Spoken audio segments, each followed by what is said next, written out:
A questão.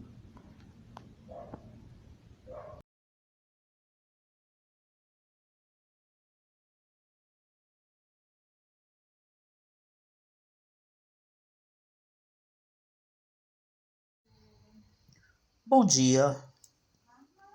A questão das ilusões da consciência prende-se ao fim do século XIX e começo do século XX. Será um período em que ocorrerão rupturas consideradas clássicas. Elas foram empreendidas por filósofos que passaram a ser chamados de mestres da suspeita. Especificamente, esta terminologia é aplicada a Marx, Nietzsche e Freud. Tal aplicação ocorre pelo fato de eles terem introduzido fissuras na crença de que nós podemos conhecer a realidade tal como ela é. Eles negavam esta possibilidade. Negavam que nós pudéssemos agir apenas com base em pressupostos racionais e estes pressupostos seriam fundamentadores de certeza. Quando eles abrem esta fissura, significa que nós não podemos nos apegar a estas certezas racionais de uma maneira demasiadamente forte. É preciso duvidar de muitas coisas, da consciência, do saber, do entendimento. É isto que se chama ilusões da consciência. Aquilo que nós achamos que sabemos, é bom sabermos que pode ser que nós não saibamos exatamente como imaginamos. A primeira pessoa destas sobre a qual nós falaremos alguma coisa é o Nietzsche. O Nietzsche vai fazer uma transvaloração dos valores. O que seria isso? Vamos entender todo o contexto dessa questão. A questão principal que aparece na problemática da transvaloração está no seguinte: Nietzsche vai tentar produzir uma obra filosófica onde se possa recuperar as forças vitais e instintivas. Estas forças vitais e instintivas foram, durante a história, subjugadas pela razão. E então, a tendência de desconfiar nos instintos foi formada, e isto culminou com o cristianismo, o grande responsável por nos fazer crer demasiadamente na racionalidade e a extirpar tranquila e cegamente os instintos do nosso processo de produção do conhecimento e da crença.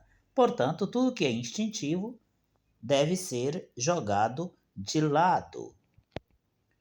Pois bem, isto tudo fará com que o ser humano sofra uma domesticação, e a moral será o carro-chefe desta domesticação.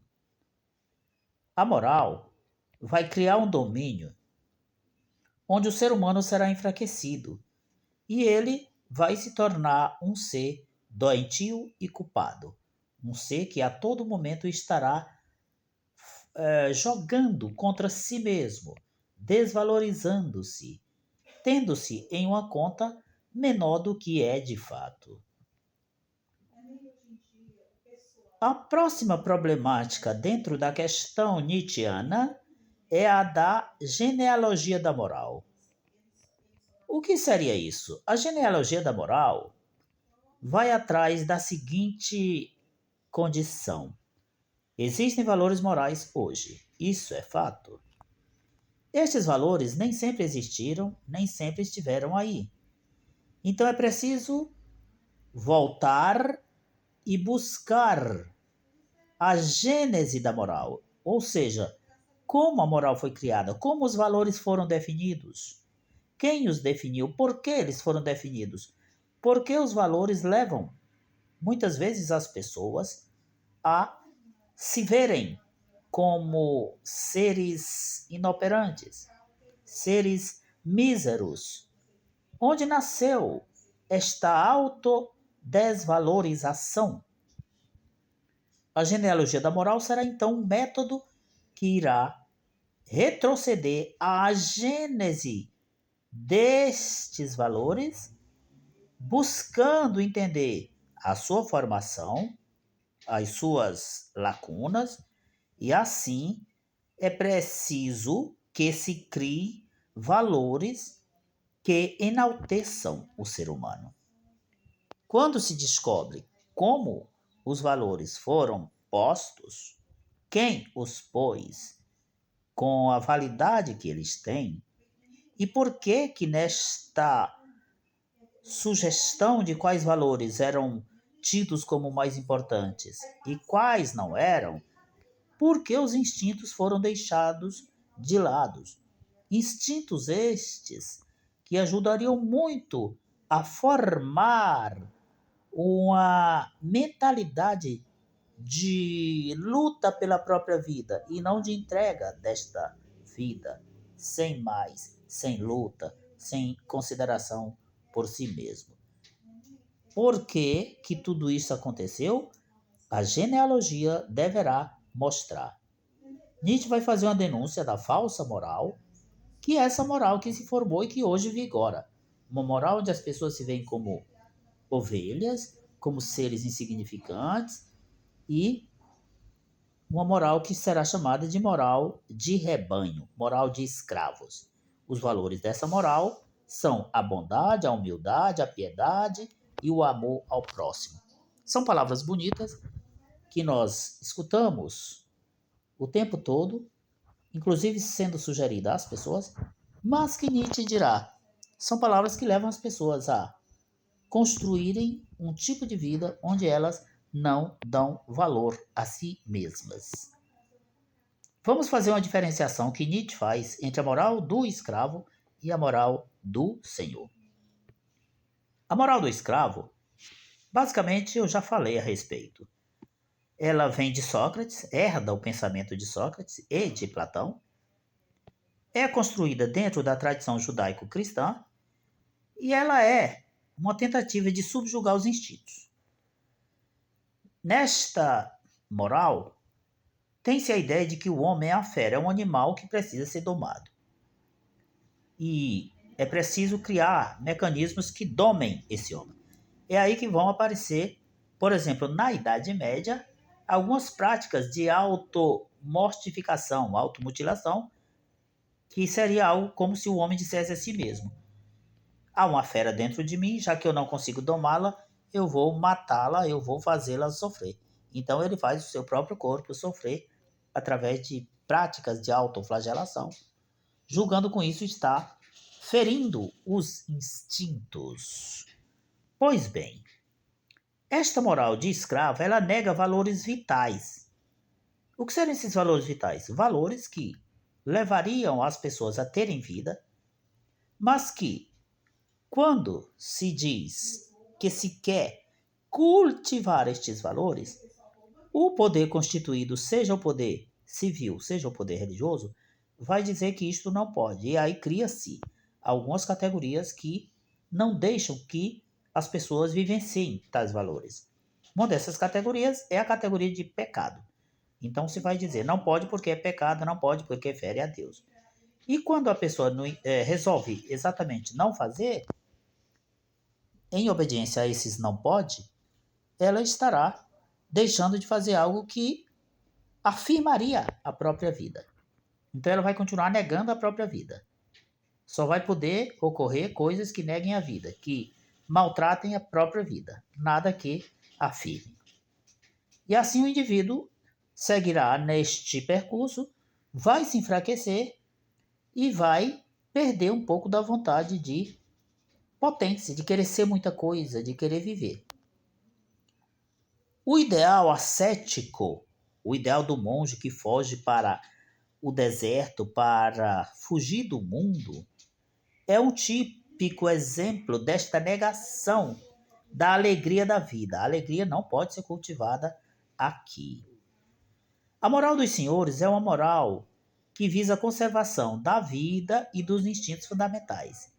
Ela é positiva, enquanto a moral do escravo é negativa, ela nega a vida, a do senhor é positiva. O senhor se dá o direito de viver a vida. E ela se configura como algo que ocorre sobre o signo da plenitude do acréscimo, enquanto a moral do escravo ocorre sob o signo do decréscimo, do tirar, do não ter. Quanto menor, maior. O indivíduo que consegue se superar é aquele que atingiu o além-homem. Esse além-homem, em Nietzsche, é o que nós chamamos de o super-homem.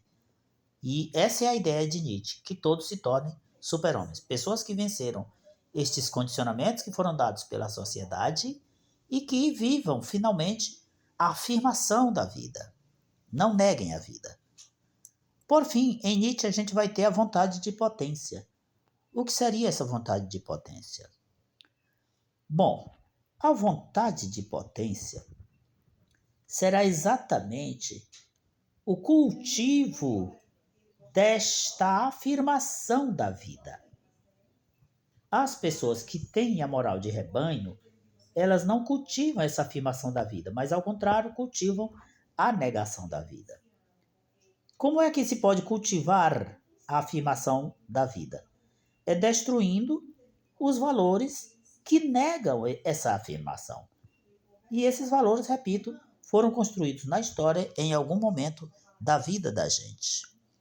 Portanto, é preciso, repito, fazer a genealogia dos valores, ir buscar na história onde esses valores começaram, destruí-los e criar finalmente valores que afirmem a vida. Agora, a gente vai começar a ver um pouco sobre a filosofia de Heidegger, nessa mesma linha. Heidegger vai fazer uma reflexão filosófica sobre a existência. Ele será um filósofo tido como existencialista. Quando se fala em existência em Heidegger, não se está falando na existência necessariamente pessoal, a minha existência, a tua, a de cada pessoa, mas a existência do ser humano. Então, nós veremos uma análise da existência dentro da filosofia de Heidegger, que é a fenomenologia. Esta fenomenologia vai ser um tipo de hermenêutica, ou seja, de interpretação. Ela vai dar um tipo de direcionamento à compreensão de como as pessoas se movem em relação à própria vida. Pois bem, quando se faz a fenomenologia, portanto, um estudo a respeito da vida, isso vai dar condições a que se crie uma nova concepção da relação entre a consciência e o mundo, entre o sujeito e o objeto. Heidegger vai fazer uma crítica ao dualismo. Essa crítica predominou na tradição filosófica desde Platão, e ele vai fazer uma crítica. E essa crítica ele a fará na afirmação do ser aí. Ele dirá: o ser aí é aquilo que existe, e ele denomina isso de o Dasein. Pois bem, o ser aí pode ser também tido como o ser no mundo. O ser humano não é uma consciência separada do mundo. Ser aí é ser um ser no mundo. Ser é eclodir no mundo, estar no mundo, é estar lançado no mundo. O ser humano não se reduz a uma coisa, as coisas estão no mundo, mas elas não podem ser chamadas de ser aí, porque o estar no mundo delas é diferente do estar no mundo das pessoas. As pessoas estão no mundo como seres que têm consciência do mundo. Então, há essa distinção. E aí a gente tem a questão da própria facticidade e da transcendência. Ele vai fazer uma defesa da existência dessas duas características no ser humano. A faticidade seria o conjunto das determinações humanas. Através dela, nós sabemos que estamos no mundo, a gente tem um corpo, esse corpo tem determinadas características psicológicas, a gente pertence a uma família, um grupo social, etc. Já a transcendência será uma ação através da qual o ser humano vai executar o movimento de ir além das determinações. Então, será o ser humano agindo e superando as próprias limitações aparentemente tidas como regra do ser humano. Entrando na questão da temporalidade da angústia, em Heidegger veremos o seguinte: o ser aí é um ser como possibilidade. Já que eu estou jogado no mundo, eu não estou definido o meu futuro. Estando, portanto, no mundo, eu sou um ser como possibilidade. Muitas coisas poderão ocorrer ou não. Isto vai trazer a questão da temporalidade. E a questão da temporalidade, é importante que nós digamos de saída que ela não se reduz ao fato de termos tido um passado, estarmos em um presente e projetando um futuro. É muito mais do que isso. Mas nós só veremos na próxima aula. Até lá. A questão